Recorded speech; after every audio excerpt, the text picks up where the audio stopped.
Well, welcome back to Channel On. Today I'm going to be working on a basic lawn tractor. A friend of mine dropped this off. He said it just would not start. It was running fine, but when he went to start it again, it just would not turn over.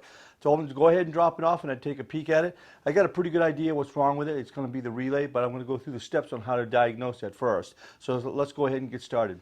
So one of the things you want to listen for is when you turn the key on and you go to start it, if you listen very closely, you can hear that the relay is trying to kick in. So that's telling us that it's probably getting power. But we're going to go ahead and go through the process of testing that anyways. So the first thing we need to do is remove this top cover here. And to do that, you're going to take the shifter knob and unscrew that.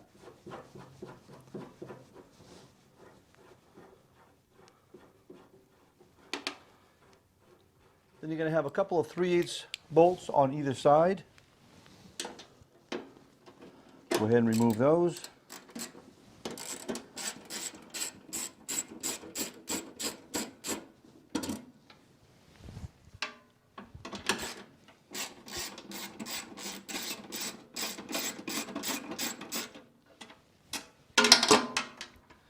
And that top plate should come right out of there.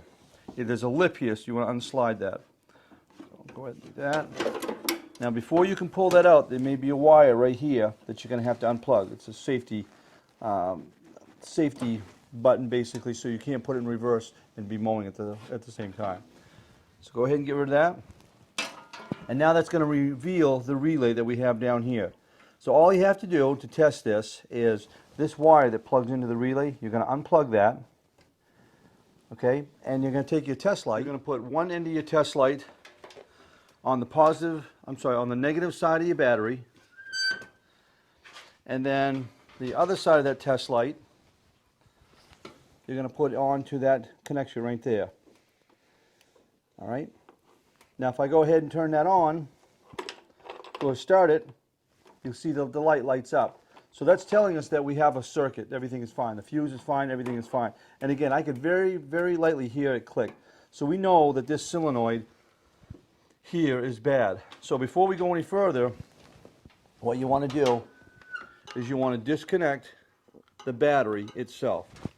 So go ahead and disconnect the battery and we'll go from there. Disconnect both sides just to be on the safe side.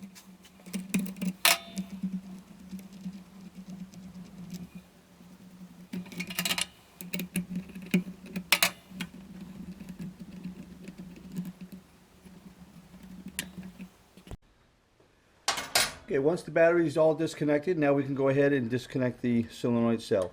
If you're not exactly sure how everything is supposed to go, again, take lots of pictures and you should be all set with that. Now you can do this one of two ways. You can disconnect it on the bottom of the relay first or on the top. I'm going to choose to disconnect it on the chassis itself first. So go ahead, remove those bolts that hold it in. There's going to be a ground wire on this one, so you make sure that you don't lose the washer that goes through. Okay, there's going to be a little star washer there, lock washer, and then you got the ground wire. Make sure you remember that it goes right there. Do the same thing on the other side. This one here is not going to have a ground wire.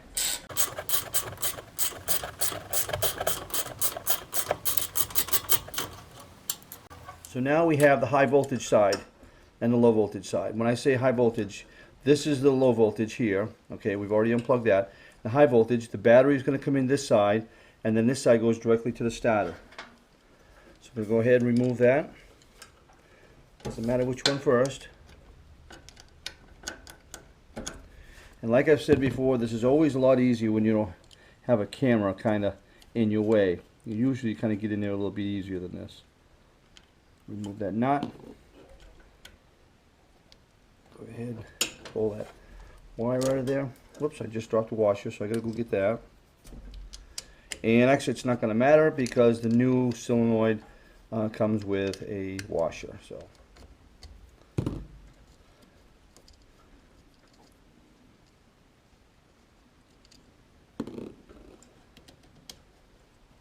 there's the lock washer right there. So there we have it right there. So your battery's going to come in. It doesn't matter which side this comes in on. You can go on this side or that side. It doesn't matter on this particular unit. and then that is your control wire that activates the solenoid. So I'd already ordered a couple of these for other projects, so I'm going to go ahead and get that out. Go ahead and put the starter side on first. Again, it does not matter which side you put on.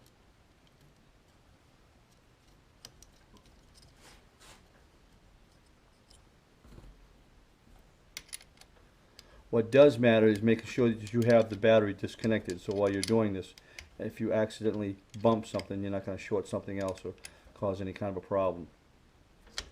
Is that one? I'm going to go ahead, put the battery side on.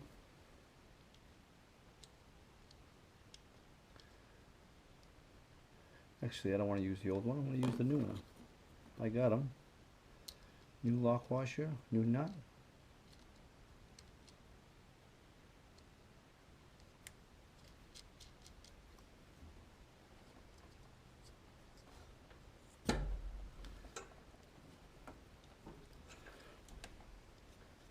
Now the reason on why I'm bending this one back that way is because that cable is short, and I want to make sure that that reaches the battery with no problem.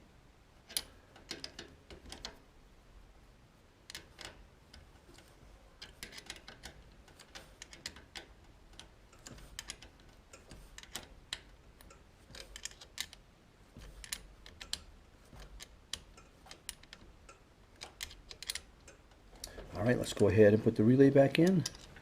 I'm going to do this side first just to hold it in there, because the other side we're going to have that wire that we have to deal with.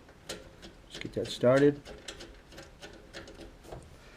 And this side here, remember that lock nut, that star nut there, so it kind of digs into it a little bit, gives it a good ground.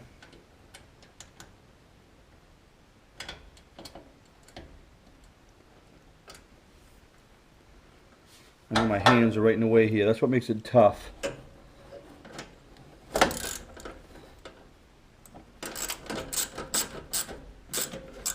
Make sure you can see what I'm doing.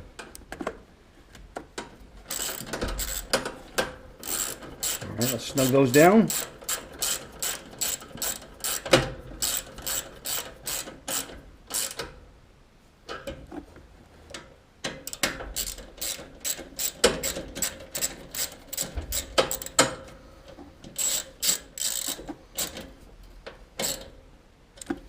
Like that. Go ahead and plug our control wire in, just like that. Now we're going to hook up the battery, and then we're going to go ahead and test it. So just reverse the process on the battery. Battery's all set. The brake is on, it's in neutral. Let's see what it does. There we go. It's that simple. So I know this is probably something that's not going to be as an easy fix on other things, but this is just to replace the relay. Again, you want to listen for that little tick that you hear, that it's trying to activate the relay. So I'm going to actually make sure this thing even runs.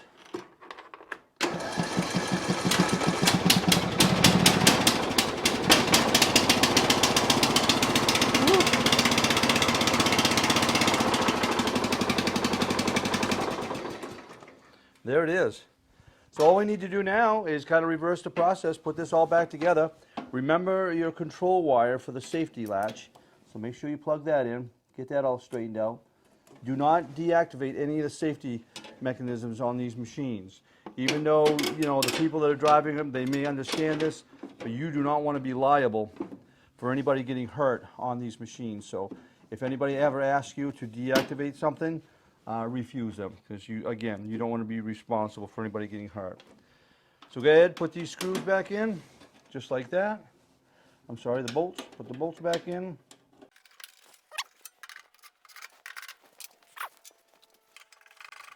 Okay, well there it is, pretty much all set to go. Real easy fix, costs about 10 bucks. You can get them a little cheaper, but remember, if you get one with an extra terminal, the ground may not be attached to the chassis ground, so you'll have to actually run a ground wire from there to the chassis. But I did not do that. I bought the exact same piece of equipment that was required for this. Take a look at the model number on those, the serial numbers, the whatever you need to get the right one, and you'll be all set. I hope this helps you out with your yard machine basic tractors, and we'll see you on the next one.